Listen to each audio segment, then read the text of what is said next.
Maple Hollow was the sort of place where time moved a little slower, and secrets were usually just stories passed around at the diner over weak coffee. There hadn't been a major crime in nearly a decade, not since Old Man Hewitt tried to rob his own gas station in 2013 and failed because he couldn't find the keys. So when Ellie Rollins started telling people about strange lights near the old Crandall barn, folks mostly shrugged it off. The barn had been there longer than most of them. Half-rotted and crooked with age, it sat like a forgotten relic on the edge of town, tucked between an overgrown cornfield and a line of old oaks. Everyone assumed it was abandoned, its original owners long dead, their children long gone. But Ellie wasn't so sure. 3 nights in a row, she claimed she'd seen faint flickers like flashlight beams through the warped wooden slats of the barn. She'd even heard the distant hum of something mechanical, and once she thought she'd caught the smell of diesel, thick and bitter on the night air. She lived just a few acres down the road, and she didn't spook easy not at her age. But something about that barn, she said, felt wrong lately. Her concerns found their way to the sheriff's desk after she left a voicemail in the early morning, voice trembling ever so slightly. That's when Deputy Marissa Lane was sent out on a casual patrol to check things out. Lane had been with the department for 6 years. Sharp-eyed and level-headed, she'd seen her share of false alarms foxes mistaken for burglars, abandoned vehicles feared to be suspicious. She wasn't expecting much. But still, when she pulled into the Crandall property just past sundown, she brought backup officer Tom Keller and Zeus, their seasoned K-9 unit. Zeus, a German shepherd with striking dark markings and ears always on alert, had been trained for narcotics, tracking, and suspect apprehension. He'd been part of several busts over the past few years, including the high-profile motel raid up in Cold Springs. Lane trusted him more than most people. As the cruiser crept up the gravel path, the barn loomed in the twilight like a forgotten monument. Its roof sagged. Vines coiled around its sides like veins. A few windows were cracked or boarded, others covered in dust so thick they reflected nothing. There were no lights. No movement. Lane killed the engine and stepped out. The night air was still, with only the soft rustle of corn stalks in the wind. Zeus leapt gracefully from the back seat, nose already twitching, body taut with curiosity. "Let's make this quick," Keller said, swinging his flashlight around as he followed. They approached the structure slowly, scanning the perimeter. The place looked dead, but Zeus didn't seem to think so. He veered off suddenly toward the barn's west wall, his body moving low and fast, tail rigid. Then he stopped, barked once, loud and deliberate, and began pawing furiously at the ground near the edge of the foundation. Lane moved closer, crouching beside him. "What you got, boy?" The dirt was loose, recently disturbed. It didn't match the rest of the dry, compacted ground. Zeus growled low in his throat, then began to dig more frantically, dirt flying behind him in short, aggressive bursts. "What the hell?" Keller muttered. Lane brushed away a layer of soil with her gloved hand. Beneath it was something hard, flat, cold, metal. She knocked twice, hollow. A trapdoor. The 3 of them looked at one another in stunned silence. This wasn't a prank. This wasn't teenagers or coyotes. Something was hidden beneath the Crandall barn. And Zeus had just found it. Asterisk. The trapdoor stared up at them like an invitation and a warning all at once. Deputy Lane stood up slowly, brushing the dirt from her hands, heart pounding beneath her uniform. She glanced at Keller, whose expression had shifted from skepticism to alert concern. Even Zeus, now sitting obediently beside the uncovered hatch, seemed unusually tense, ears perked, eyes locked on the rusted iron handle sticking out of the soil. "We're not opening that," Keller said quietly, scanning the tree line behind them. "Not tonight. We call it in, bring backup and tools." Lane nodded. She agreed. Instinct told her they had stumbled onto something big too big for 2 officers and 1 dog on a nightly patrol. There were rules for this kind of thing, protocols. Still, she couldn't help but kneel once more, running her hand around the edges of the panel. It was old but reinforced, and it had been recently disturbed. Someone had been down there, recently enough to leave the soil loose, but cautious enough to cover their tracks. She took one last look at the barn, then turned back to the cruiser. By morning, the scene was swarming with activity. Sheriff Danvers had called in county detectives and a forensics unit. Crime scene tape encircled the entire property, and the town's single news reporter, Owen Briggs, had shown up with a coffee in one hand and his camera in the other. Someone finally check under the floorboards? He asked, half-joking. Lane didn't answer. She was too focused on Zeus. The canine paced along the barn side like he was tracing a path unseen by human eyes. His nose dipped and rose with every step. Then again, he stopped, this time about 15 feet from the trapdoor.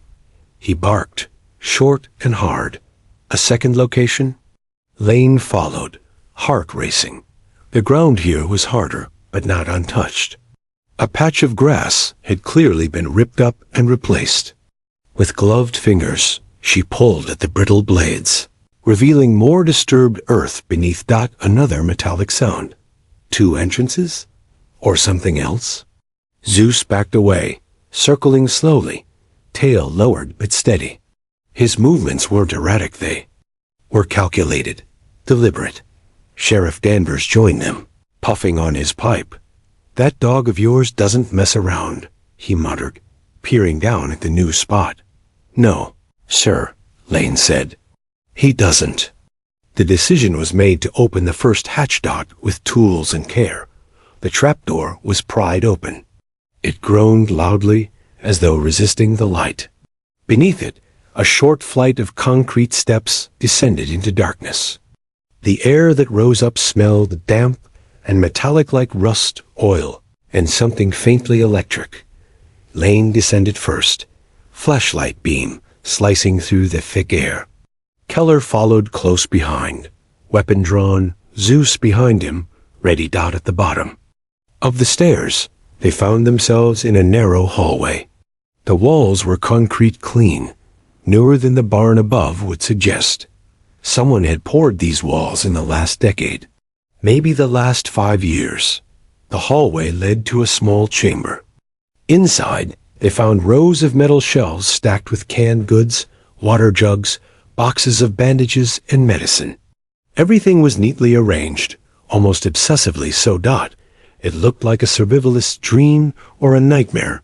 No dust, no mold. Number. Rodents. This place wasn't abandoned. It had been maintained. Lane turned in a slow circle, heart hammering in her chest. Whoever built this, Keller whispered, didn't build it just for hiding. This is preparation. Then came the noise, barely audible at first. A hum, faint, like the whir of a machine buried deeper. Below. Zeus growled low. Lane raised her light and aimed it at the far wall. There, partially obscured behind a tarp, was a reinforced steel door. Locked, sealed tight. Zeus approached it slowly. His ears went back. Then he turned and looked at Lane, whining softly. Something was behind that door, and it was still alive. Deputy Lane kept her flashlight steady, the beam fixed on the steel door, heart thrumming like a war drum in her chest. It was heavy-duty, no handle, no keyhole, just a small keypad and the faded outline of a warning sticker, long since peeled. Away. Keller moved beside her and gently tested the surface. Cold as ice. No way this was built by some backwoods hoarder, he murmured. That keypad's military grade. Zeus sniffed the crack along the floor, then backed away, whining again. He pawed twice at the concrete before looking up at Lane, eyes locked with hers. Something behind that door was triggering his instincts. Lane activated her shoulder mic. Dispatch, this is Lane. We've got a sealed steel door beneath the Crandall property. No visible access point. Possibly a larger underground structure. Requesting tactical and tech support ASAP. Copy, Lane, came the reply. ETA. 25 minutes. Sending Agent Brooks with Homeland support. Homeland. That confirmed what she already feared. This was no survivalist's hideaway. This was something bigger, smarter, and dangerous. The team waited near the stairs as backup. Arrived. Agent Dana Brooks came in fast dark suit, serious eyes, and a no-nonsense energy that filled the room like static. She glanced at the setup, muttered something under her breath, then motioned for a technician with a laptop. Coded door, triple lock algorithm. We've seen this model before. Used by private defense contractors. Sometimes cartels. Who the hell knew this was under a barn? Lane didn't have an answer. Neither did Keller. Zeus paced as they worked, tail rigid, eyes darting to the stairs, and back to the door. He didn't bark again, but he didn't relax either. The technician popped the door in under 8 minutes. With a slow hiss, the steel began to slide open, mechanical, deliberate, and far too quiet for comfort. The smell changed instantly. The metallic tang of blood mixed with chemical cleaner. It hit them like a slap to the face. Lane moved in first, flashlight sweeping across the walls. What she saw froze her mid-step. The room beyond was a lab, a fully equipped, underground secret lab. The walls were lined with stainless steel counters, glass beakers, centrifuges, vials, and sealed storage units labeled with strange alphanumeric codes. Half a dozen computer monitors linked with low-powered data feeds. In the corner was a gurney, straps hanging loose on either side, a monitor. Still beeping quietly, beside it. No people. No movement. But the place was active, recently used, perhaps even within hours. Brooks exhaled sharply. This is biotech. Someone's running classified-level experiments down here. And not the legal kind. Lane stepped further in and noticed something odd. One corner of the lab was completely isolated by a clear, sealed barrier like a containment unit. Inside were dozens of small cages, some empty, some not. Rats, mice, even a few small animals sedated, tagged, and logged on a whiteboard list in meticulous handwriting. Zeus stood at the entrance, growling softly now, low and controlled. Keller moved to the far side of the lab and opened a storage cabinet. Hey, you'll want to see this. She turned, stepping over wires and tubing. Inside the cabinet were crates, wooden, heavily reinforced, stamped with fake shipping labels. Keller pried one open. Inside, rifles, modified, untraceable, and next to them, small plastic containers with ampules filled with glowing amber liquid. This isn't just biotech, Lane said quietly. It's weapons grade. The agents began cataloging everything. Hard drives were pulled, vials placed into containment. But one thing stood out among it all. A list, folded and hidden beneath a monitor. Keyboard. Dozens of names, cities, dates. Some were marked with check marks. Others with red XS. Lane stared at the list. Some of the towns were nearby, Maple Hollow included. One date was circled. It was tomorrow. She didn't know what the operation was, or who was running it, but whatever it was, they hadn't finished yet, and they were planning to strike again. Asterisk, the list lay on the table like a ticking bomb. Every name and date another possible disaster waiting to unfold. Deputy Lane, read it again, more slowly this time. Maple Hollow was circled in red. The date, tomorrow. No time. No other clues. Just a list of targets, some already crossed out. She didn't recognize all the towns, but she recognized enough to know this wasn't random. Someone had a plan, and the plan was already in motion. Brooks paced nearby, phone glued to her ear. "We need facial rec, Veng trace, traffic cams, everything. If anyone left this lab in the last 12 hours, I want to know where they went." Zeus lay by the threshold of the containment chamber, ears twitching but otherwise calm. His job was done. In the lab, he'd found what the others never would have looked for, but he could feel it. The tension, the unfinished danger in the room. Keller approached Lane. "Check this out," he said, handing her a half-folded piece of paper from the floor beside the crates. "Found it behind the ammo." It was a photograph, black and white, grainy. 4 men standing in front of the barn. One of them was unmistakable. Douglas Crandall, the son of the farm's original owners, presumed dead in a boating accident over a decade ago. But the others? Lane didn't recognize them. They weren't locals. "You thinking what I'm thinking?" Keller asked. Lane nodded. "Douglas faked his death. And this place, this operation, he's been building it for years." Brooks joined them, ending her call. "We ID'd one of the other men in that photo. His name's Viktor Stoyanov, Bulgarian chemist, flagged by Interpol. He disappeared 3 years ago after a chemical leak in Varna that killed 7 people. No one's seen him since." Lane frowned. "Why come to a tiny town like this?" Brooks gestured around the lab. "Because no one looks here." Outside, dawn began bleeding into the gray horizon. Police cruisers idled quietly in the fields. Reporters were being kept back by perimeter fencing, fed vague statements about a possible hazardous materials investigation. But inside, air was growing tighter by the minute. "What about the second location?" Lane suddenly said. "Zeus found 2 dig sites." "This is only one." Brooks blinked. "Where's the second?" Lane and Keller led them to the spot Zeus had identified the day before, about 15 feet from the main trapdoor.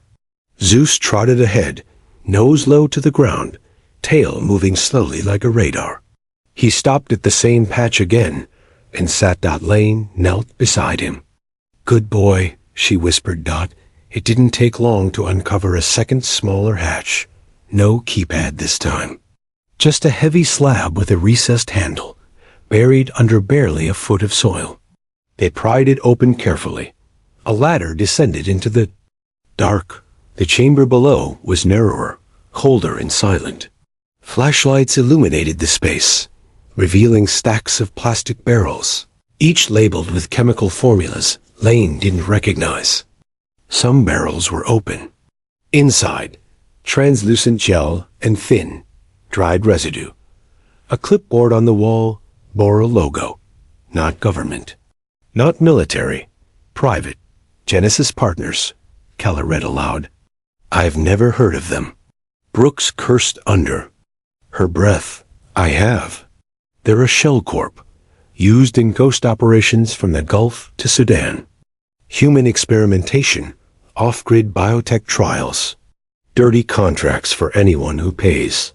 Lane's blood ran cold. Zeus sniffed at one of the barrels and growled softly, just once. Lane turned to Brooks. Whatever they were preparing, it wasn't just local. Brooks nodded grimly. "If that list is real, we've got less than 24 hours before something goes live in Maple Hollow. And if these are delivery chemicals, then someone's already out there with a payload." Lane finished. As the agents secured the second chamber and began evacuating the area.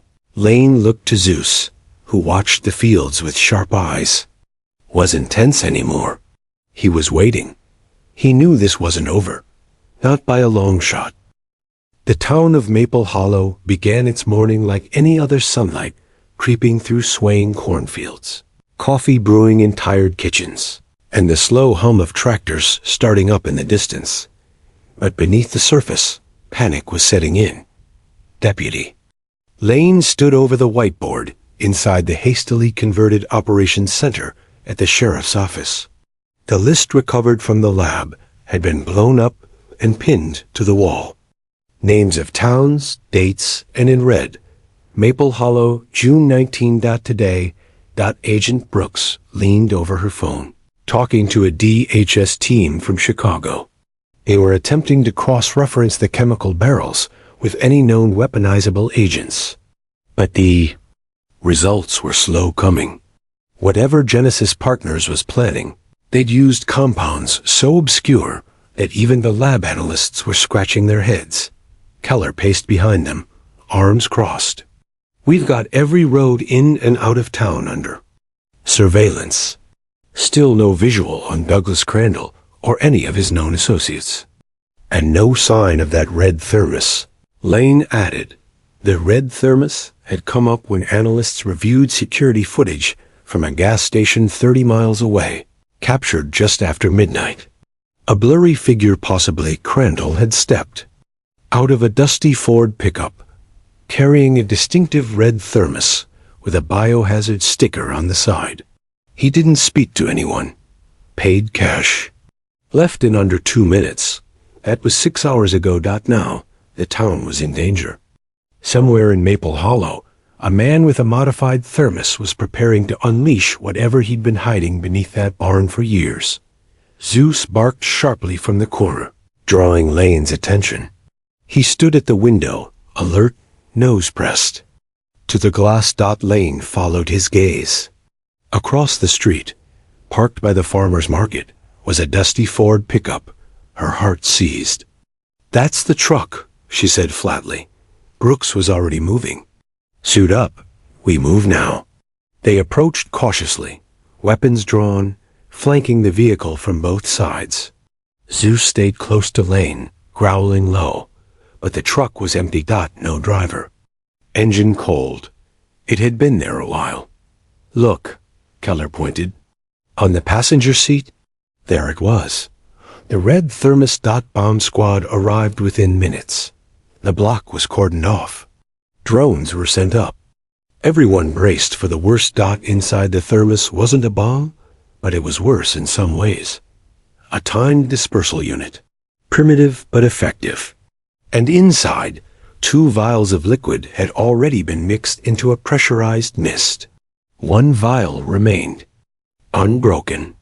The team neutralized it before it could be triggered, but that meant Crandall or someone had already released part of the compound. The dispersal radius? 2 blocks. Lane's stomach dropped. We need to start testing the area or air, soil, anything. If this stuff is airborne. Brooks interrupted. I've got a bigger problem. That thermos was a decoy. Look. She held up a small GPS tag, pulled from the thermos's base. He wanted us to find this. While we were here, he moved again. Lane looked down at Zeus, who was already straining toward the north end of town. You smell him, boy? She whispered. He barked once, then took off running. They followed Zeus on foot, Keller and Brooks in pursuit. He led them across the train tracks, behind an abandoned feed store, and into the tree line that bordered the north edge of town. There, among the brush and wildgrass, they found something else. Another thermos. This one? Cracked open. Zeus whined and backed away, sneezing. Hard. Lane knelt, heart pounding. The area was humid, heavy, the air thick with an odd chemical tang. Brooks' phone rang. She answered. Confirmed, she said after a moment. 2 cases of respiratory distress just came into the clinic, unexplained, both within a half-mile of here. Lane stood. It's begun. Asterisk by noon. Maple Hollow was no longer just a small rural town. It was a federal hot zone. Hazmat teams from the CDC arrived in convoy, setting up biocontainment tents on the edge of town. Locals were told to stay indoors, schools closed, and they out. Roads in and out were locked down tighter than a crime scene. Rumors spread like wildfire. Chemical spill, terrorist plot, government cover-up. Only a few people knew the truth. And they weren't talking. Deputy Lane stood inside the mobile command unit, parked just outside the affected zone. On the screen in front of her, A map pulsed in red marking the initial dispersal radius. Already, 7 people had reported symptoms: coughing fits, fevers, and sudden bloodshot eyes. 2 were on ventilators.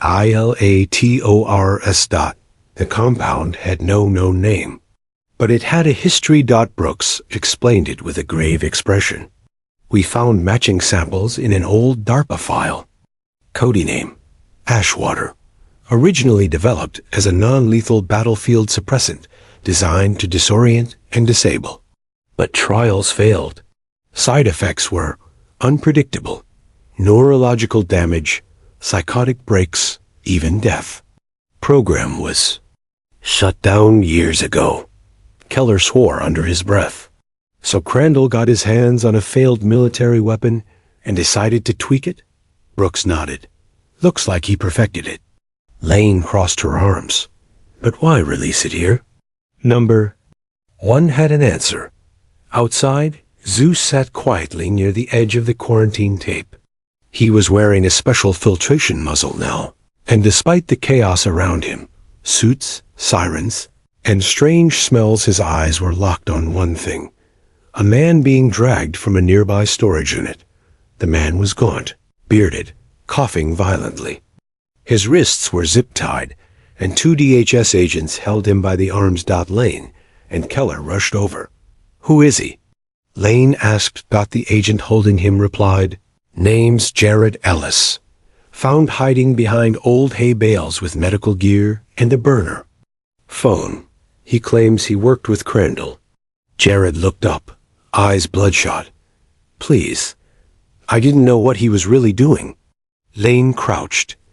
"Then tell us, fast." Jared shook as he spoke. "I was a biochemist, worked for a Firth company. They said we were testing antigens, long-term immunity boosters. I didn't ask questions. Douglas was the lead. But 6 months ago, something changed. He started locking people out of the main chamber. We weren't allowed near the animals anymore. One guy tried to quit. He disappeared." Lane narrowed her eyes. "Where is Crandall now?" "I don't know. He left me here to monitor the dispersal. Told me if I said anything, I'd be the next lab rat." Keller leaned in. "Was this the only site?" Jared hesitated. "No, there's another. A second location, not in Maple Hollow, but close." According to Jared, Crandall had moved his final experiments to a cabin 15 miles north, deep in the forest along old logging roads. No cell reception, no town access. Off-grid, he called. "It Phase 2, Jared whispered. "Said the barn was a test run." Brooks turned to her team. "We need a chopper. Now." But Lane was already moving toward her truck. She didn't want to wait for federal bureaucracy. She turned to Zeus, who was already watching her. "Let's go, boy." The dirt road up to the cabin was treacherous roots, mud, and switchbacks that threatened to tear the suspension apart. Lane's truck groaned around each bend, headlights slicing through the dense green gloom. Zeus growled low as they passed an old fence, the air thick with chemical residue. Then they saw it, the cabin, lights on. Smoke curling from the chimney. Keller. Killed the engine. No movement. Brooks unlatched her sidearm. "Let's be quick." They approached in silence. Lane gave Zeus the hand signal, and he slipped ahead like a shadow, nose down, eyes sharp, and he stopped. Paw lifted. He barked. Just once. Then a light clicked on inside the cabin. A figure stepped into view. Douglas. Crandall. Unarmed, calm, smiling. "Welcome," he said. "You're just in time for the cure." Douglas Crandall stood in the doorway of the secluded cabin, hands raised, that same eerie smile pasted across his unshaven face. He looked nothing like the man in the old black and white photo Lane had studied. This version had hollowed eyes, twitching fingers, and a manic stillness that made the air feel colder. Agent Brooks raised her weapon. On the ground, now, Crandall didn't flinch. That's not how this ends. Lane stepped forward, Zeus at her heel. You released a chemical weapon on your own town. People are dying.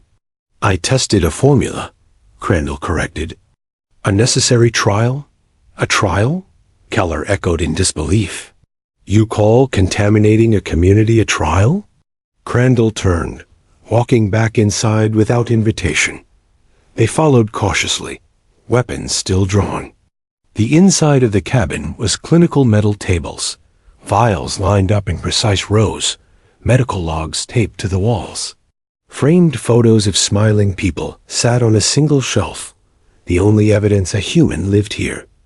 Zeus sniffed one corner of the room and growled. Lane noticed the faint green haze of decontamination mist venting from the ceiling.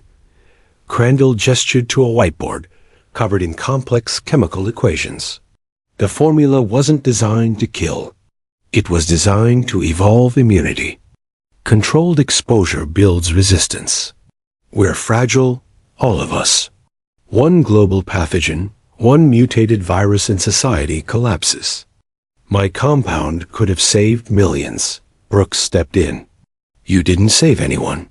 You just sickened a town full of innocent people. I inoculated them. You didn't give them a choice. Crandall's voice tightened. They don't get a choice. You think the government's giving you choices? You think the CDC's protecting you?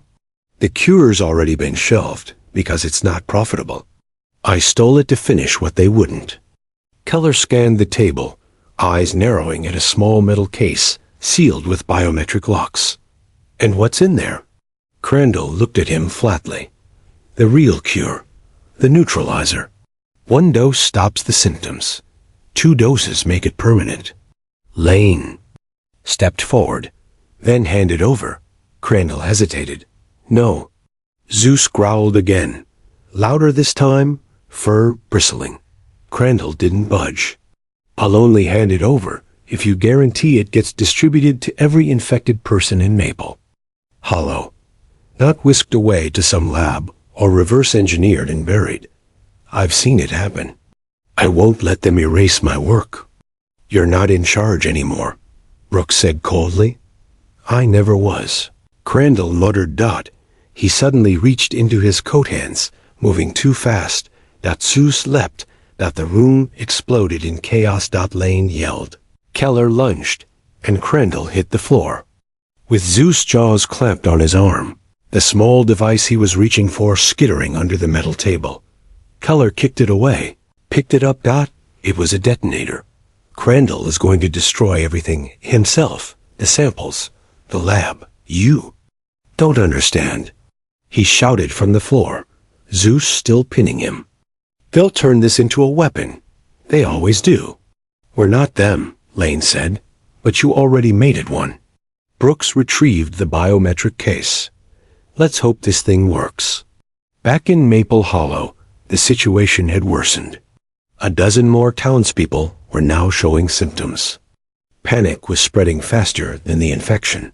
Lane, Brooks, and Keller returned with the case, handing it over to CDC operatives, who rushed it into the mobile lab for analysis. Inside, Zeus paced by the entrance, unsettled.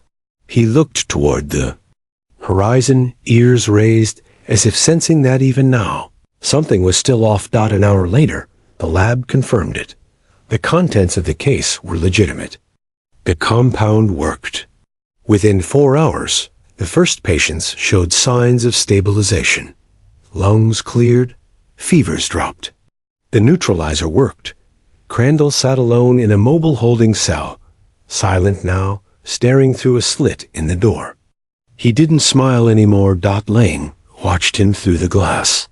You could have been a savior, she murmured. He didn't reply, but as the relief spread through the town, something else surfaced. An encrypted hard drive found hidden in the floorboards of Crandall's cabin. When decrypted, it contained one file, just a single name, and coordinates, not in Maple Hollow. Not even in the U.S. Brooks looked at Lane grimly. This wasn't just about one town. The sun was setting over Maple Hollow. casting long shadows across the quiet streets, now buzzing with paramedics and investigators. The town was still shaking from the chaos, but thanks to the neutralizer and swift response, the worst of the outbreak had been contained. Inside the sheriff's office, Lane and Brooks sat across from each other, eyes locked on a laptop screen. The decrypted file from Crandall's hidden hard drive filled the monitor, a list of names, dates, and coordinates. "This isn't just a rogue biochemist's lab," Brooks said softly. "It's a network. Multiple sites, all in rural towns, across the country, places forgotten by most." Lane swallowed hard. "And they're all connected to Genesis Partners." Brooks nodded. "A shadowy corporation no one's heard of. But according to this, they've been operating under the radar for years. Testing biological agents, funding Crandall's work, maybe even orchestrating the cover-ups." The weight of the revelation hung heavy in the room. A conspiracy much larger than anyone had imagined was unfolding right beneath their feet. Meanwhile, outside the town limits, K9 Zeus rested quietly beside Deputy Lane's truck, ears twitching as the wind carried faint noises from the woods. His senses, sharper than any human's, were alert for any lingering danger. Lane approached, crouching down to scratch behind his ears. "Good job today, boy," she whispered. "You saved a lot of lives." Zeus gave a soft bark in response, eyes bright despite exhaustion. Suddenly, her radio crackled to life. "Deputy Lane, this is Agent Brooks. We've located one of the sites on the list, an abandoned factory outside a small town in Montana. Preliminary scans suggest it's active. We need a team there ASAP." Lane nodded, standing. "I'm ready." The night grew colder as the team assembled for the next phase of the investigation.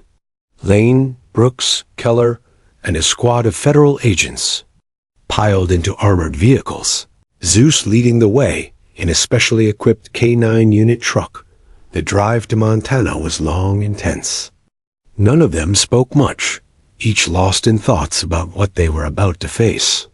The knowledge that Genesis Partners was not done, that others might still be at risk, hung over them like a storm cloud dot as the convoy pulled into the outskirts of the abandoned factory.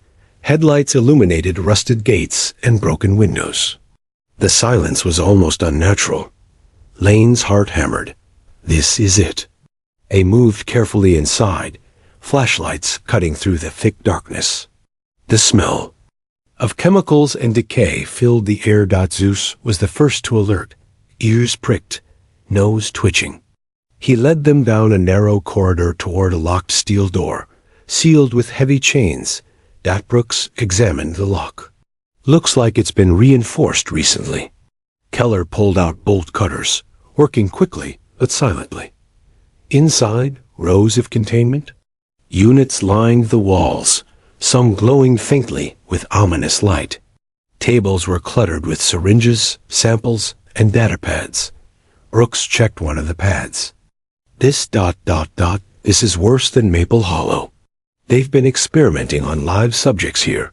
Lane felt a chill run down her spine. The conspiracy wasn't just about chemicals. It was about controlled human experimentation on a scale they hadn't dared imagine. Zeus suddenly growled, low and warning.